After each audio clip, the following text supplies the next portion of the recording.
Back with us. All right, Jorge, let's try this again. Right into it. Yeah. Your take on MLB becoming CIA so far this week for Shohei Ohtani. What do you got for us? Yeah, man. It's funny because today the biggest story, it wasn't that the Dodgers met with Shohei Ohtani. We all knew that was going to happen at some point. Everyone's talked about the fact that the Dodgers were going to be in on Shohei Ohtani. It was obvious, been obvious all year. The story was that Dave Roberts said that they met with Shohei Ohtani, and everyone was like shocked that he said it. And not only just said it, but like gave details. Hey, they met a couple days ago. We met with him at Dodger Stadium. No players were there. It's the most we've heard from anybody on this situation on the record. And like you said, man, it's been like CIA stuff. Like Shohei Ohtani hasn't talked in 4 months to the media. He had that weird thing after the MVP where he didn't talk to the, he didn't get on the conference call. It's all been kind of strange, state secret stuff. And today the story was that someone actually said something. It wasn't that necessarily that the Dodgers met with him. It was that somebody said something. And doesn't it mean they're out, though? We keep saying this. There's, the running joke is if you talk about it, it's like Fight Club. You're kicked out, and he's going to hold it against you. What does that mean? Does that mean he ups the price? Does it mean, you have to take him to dinner an extra time? Like, what does it mean when they say, oh, no, you talked about meeting, like the Blue Jays? It leaked that the Blue Jays met with him, right? Like, what's the punishment? I don't know. Maybe he does drop them because it's interesting to me. The other part of this story that's interesting is, right after that, Brandon Gomes met with the media. All the GMs out here in Nashville met with the media today. And he just refused to confirm anything, to say whether, what Dave said is the truth. He just didn't want to get into it. My colleague, Jack Harris, found Andrew Friedman here today, and he asked him the same question. He didn't want to get into it, at least on the record, from what I know. So, we got Dave Roberts, the manager of the team, saying, yeah, we met with him. We met with him a couple of days ago. And then you got the front office guy saying, no, we can't talk about that. It's a huge disconnect there. That's kind of strange. Maybe the front office thinks that Ohtani will say, hey, now, yeah, you guys are out now. I don't know. No one really knows. That's kind of like the mystery right now. That would be absurd. Think about it. Like, this is your life. This is your future. This is everything. This is your legacy. To punish a team like an innocent man like Dave Roberts for just saying, yeah, we met with the nice man who happens to be the best player on the planet and we're interested in him. We like him. It's not like he said, hey, I know his dog's name or something like that, something personal. I mean, it's so innocent. So let's get into what you wrote about the other day. Hold on before, because I want to ask him a question. If they don't get Ohtani and he comes out in his press conference and says, well, I didn't go to the Dodgers because Dave Roberts said I was there, I mean, is Dave Roberts on the hot seat then? I mean, that's a fair question to ask. And I think his contract's through 25. That's a fair question to ask. I mean, this entire season, the way the Dodgers operated last offseason, look what they did. They signed guys to 1-year deals. They signed JD Martinez to play DH, to be the DH for one season. They did not go out and get, major guys last offseason. Everyone knew it's because they wanted to go after Shohei Ohtani this offseason. They've been planning on this. They've been planning this for a while, for a long time. They wanted him in 2017. They wanted him when he came out of high school back in the day. So, I mean, that's a fair question to ask. If Shohei Ohtani comes out and says that, which I doubt he would, because he seems to be very, tight-lipped about a lot of things. Okay, so let's get into what you wrote about, which is this: the mystery of Shohei Ohtani and what his camp is going for, how it's being received, and how it affects the sport. And I know that's not their concern. Their concern is to put him where he wants to go and for as much money as possible. But I think you mentioned in your article, and it's something I've used all year, is the comparison, because Ohtani is our sport's LeBron James. LeBron has it all, right? Production company, talks all the time. I mean, he comments on everything. And this is the extreme opposite example of that. What does that say about our sport and how it's being received on a national level compared to, say, a sport like basketball in the past 5-10 years? I mean, I would argue it's not being received on a national level. Like that's part of the issue here is that, this was an opportunity. Multiple people, in the last week, when I was talking to people ahead of that story, what I wrote, that column, this was an opportunity for, baseball to be sort of in the mainstream, right? Like a little bit like, hey, Shohei Ohtani met with X team. This is what they pitched, whatever. This is what Shohei Ohtani wants. Nobody knows even what the guy wants. Nobody knows. Everyone here is speculating, man. Every time I'm I see somebody, hey, where's he going? What does he want? Does he want to play inside? Good weather? Does he want a clean city? Does he want West Coast, East Coast? Does he want to play with a Japanese player or not? Like everyone's just sort of speculating. We don't have information, and the fact that I am here right now at this big Opryland here, this massive hotel, and there's like a bunch of other reporters, hundreds of reporters here. It's because Major League Baseball wants us here because it's a good thing for Major League Baseball for us to be here because we generate interest, right? We get the fans, to care about what's going on here, and it'd be good, I think, for the sport if we knew what was happening, at least, to a certain extent. Obviously, things are private. It's just free agency. You don't want to ruin your chances to make, to make bank, right? To make some money. But I think it'd be good for the sport if we knew a little bit more of what's going on, and you kind of like bring some fans in. Oh wow, you see this development? You see what this happened? You see this happen? All that stuff. And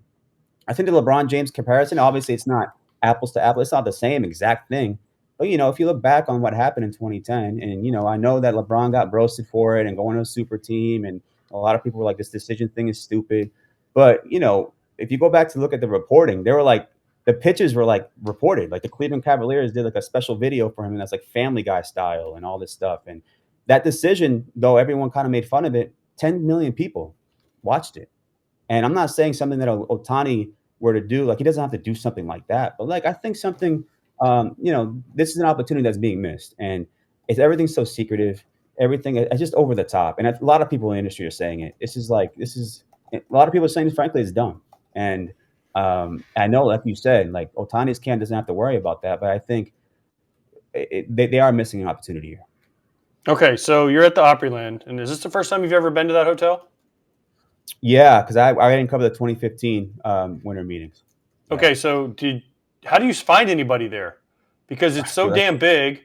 I mean, it's unbelievable. It's like it's the biggest place. If you've never been, it's the biggest place. They got have you been to the water park? Have you gone down the water slides? Because they got water park in there. I went outside, man. It was like there was like a slide for like like a sled thing, and there's like a theater where they're showing some show. There's like a boat that goes across like a river, through the river here. It's like a little city within a city, and I've gotten lost. I mean, I got this like my app. I got the app downloaded, so I use the map to get around. but how do you find people to talk to? You're like, all right, we're gonna meet at like the third stop sign in the middle of the hotel. Because we have one in Orlando too. It has like alligators in the middle. So I don't know. I think the one in Opryland has alligators. But you're like, all right, I'm gonna meet at the third sled stop at 7:15, and then we'll go to dinner at the 10th sled stop. And man, today I was meeting with somebody, and I was like, dude, I can't find you. I'm over by like Cascades and over at Delta and Magnolia, and I'm like, he's at the escalators. Dude, there's like 17 escalators here. I don't know where I am. Like, it took me like 15 minutes to find him, and he was like pretty close by. So yeah, this place is huge. It's not my favorite setup, but hey, I could be doing a lot worse things right now, But you see, what you missed is Ohtani just signed, and you didn't hear about it because you're on the wrong side of the hotel. Is that what happened? Hold on, let me check my. Don't fall for AJ. He's a troll. Hey man, hey, I gotta be on it. Trust me. I think if Ohtani signed, you would know by now. Yeah. You'd be like, I gotta go. You close your thing. Yeah, and no.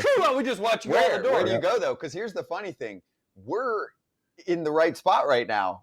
We are in Florida. That's where the center of the baseball universe has been over the past 24 hours. It's funny. There's tons of people in Nashville, but Shohei's in Florida, or at least was in Florida over the past 24 hours to meet with the Blue Jays. That's what I think is funny and also annoying, because I know fans are pissed because they're just like, do something. When are things going to happen? Like Eric Fetty just signed with the White Sox for 2 years, $15 million. 15? 15. Yeah, we'll get to that later.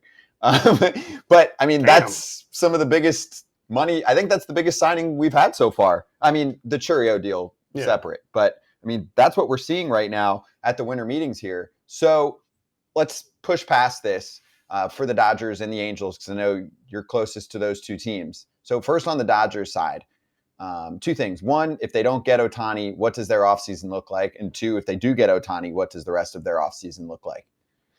Yeah, if they don't get Ohtani, obviously Yamamoto's out there, and seems like he wants to make a decision after the winter meetings. Maybe they go after him. They do need starting pitching help. Dave Roberts today said ideally that they would get 2 starting pitchers. Obviously they've been connected in trade talks to Dylan Cease, Tyler Glasnow, Corbin Burns. Those 3 guys would will obviously top their rotation, or at least be, a number two type for them. So, I think starting pitching, whether they get Ohtani or not, will be a priority. If they don't get Ohtani, I could see maybe JD Martinez, though JD Martinez might have priced himself out of out of what the Dodgers are willing to offer him. He had a big year this year, with the Dodgers in his 1 year with them. So I do think they would want a bat, an outfield bat, preferably a right-handed bat. So I think that's where they go. Starting pitching, whether they get Ohtani or not, is going to be is up there, right behind Ohtani in terms of priorities. All right, so we've talked about this also on here. Is Ohtani and Yamamoto, like, if I'm those two, I don't know if they know each other that well, but it's like the longer Shohei waits, the more Yamamoto's value goes up, because teams are like, well, shit, he's only got a certain amount of time until he can't sign anymore. And Ohtani's just sitting back going, hey, I'm getting my boy more money, right? Because if Ohtani makes a decision, whoever he doesn't pick is going to flip to Yamamoto. But if no one knows what Ohtani's doing, they're like, well, we got to go all in on Yamamoto. It's like a weird thing, and the whole world is waiting for one of those two to make a decision. Yeah, man. And also, Aaron Nola's deal was great for Yamamoto. Yamamoto made some money just off that. He thought that market was set. People out here thinking maybe 220, 230 Yamamoto could end up with. That market, his market was like, oh, maybe he'll get 200. Now it's going to be over 200 million. That's what it seems like. And yeah, like you mentioned, there are three things right now holding everything up. I think it's Ohtani's the big one, but it's Yamamoto, and it's also the Juan Soto, possibility of him getting traded. Those three things are kind of holding things up. I think the Soto thing is possibly something that happens this week. The other two, I think, aren't going to happen this week. But yeah, everything's at a standstill, and Yamamoto's going to make money. Ohtani's going to make money. All these guys are going to make money. And I guarantee you, Jorge, that Soto doesn't get traded before Ohtani makes his decision. So we're back to Ohtani holding the market, because, of course, if you're San Diego, you're going to wait to see who ends up with him. For example, if Toronto doesn't, that's their next phone call. Hey, AJ Preller, what's that Yankee deal? All right, maybe Ricky Tiedemann, who I talked about the other day, is a really good pitching prospect, someone like that. Like, those kind of guys make a difference and can put them over the top. And, I mean, the Cubs can make a case for someone like that too. So, yeah, I'm with you. I just think Ohtani's going to hold it up. He is not concerned about the winter meetings and everybody being there right now and not reporting on anything. And this isn't the first winter meetings that's been like this. So for his former team, the Angels, what do you see for the Angels over this offseason and really the next few years? And with the big announcement today that Mike Trout is 100% not being traded, according to the team. Yeah, they're in a tough spot. If you don't win with two MVPs, two guys have won, like, I think the number is 5 of the last 10 American League MVPs have been Trout and Ohtani. The argument is, I would argue you need to start from scratch. And the problem with the Trout thing is he has a no trade. So even if you want to trade him, if he doesn't want to go, he's not going to get traded. So maybe they did have that discussion with him, and he was like, I don't want to go. And maybe, that's why they're 100% sure he's not going to get traded. Now, I think, Anthony Rendon obviously is not, that was inarguably not a good signing. It's been a disaster for them in that with that signing as well. And they have a lot of money tied up in Mike Trout and Anthony Rendon. So I think what they're going to do is, if they don't get Ohtani, even if they do, obviously if they don't get Ohtani, they'll have more money to spend. But, try to replace Ohtani with the money that they were allocating to him, work along the margins. They tried to build that roster last year by adding, some depth, some 40-man depth, some guys, the year before they were suffering, like when injuries happened, it was a disaster for them. And I think that's what they're going to do. I don't see them being big players, maybe in the starting pitching market. But in terms of, like, there aren't a lot of bats out there. I think Cody Bellinger would make some sense to him. And maybe you move Mike Trout to left, to a corner outfield spot as he gets older here and has been dealing with a lot of injuries. But I haven't heard much on that either. So it really, to be honest, guys, like, the Ohtani thing is so big for them. They're like, if they don't get Ohtani, then you got to start over. I mean, that's it. You got to start over. What like, you guys aren't going to. You guys had Shohei Ohtani and you guys didn't win. What makes you think you're going to win without him? Okay, agreed. And also, I think the thing that we'll cover that a lot of other places, won't, especially like TV spots, is, how much money the Angels have made off of Ohtani. Like, even this past season, they're in the plus with him alone in terms of what they made on marketing money, which has been reported by multiple places, versus how much he cost this year. So I think it's a different type of player versus going out and getting someone that's more of your run of the mill, could be a star, but not making you that kind of money as an international superstar. So I'll double down on what you said. If you say they have to start over, which I agree on, I think they need to kind of press the reset button and refresh. They've tried with those two, among others, and it has not worked out. Isn't the first thing you do shop Trout and see what you can get for him, see what the takers look like, especially because we have to keep in mind Ohtani's going to sign at one place, Soto's going to get traded to one place, Bellinger is going to sign with one place. And sure, we can make a case, like we talked a little bit about Rosarena today. Maybe he's on the market and it's a great player, but we're not sure. Those are three players, though, we know for sure that are going to end up with clubs. There are more clubs than that are looking for superstar bats, right? Dodgers, we're talking about right now, Cubs, Blue Jays, Yankees. We haven't even mentioned the San Francisco Giants, who desperately want to do something. Too many names there. It's just funny to me that the Angels wouldn't at least make phone calls and say, hey, how much could we get here? Because I think this is the best time ever to strike for a player that you have who's a bat, because there are barely any bats available. And people need, or teams need, superstar bats. So I think they're doing themselves a massive disservice. I think it's plausible that the front office does want to trade Mike Trout. And two things are in play. Mike Trout has a no-trade clause. So if he doesn't want to go, he doesn't have to go. The other part is Artie Moreno does not like rebuilds. He's never done it. He likes to win. He likes his stars. He's signed a lot of stars over the years. Hasn't won a lot, but he's signed, Josh Hamilton, Albert Pujols, obviously re-signing extending Mike Trout, getting Ohtani on board, signing Rendon. He's spent money on stars.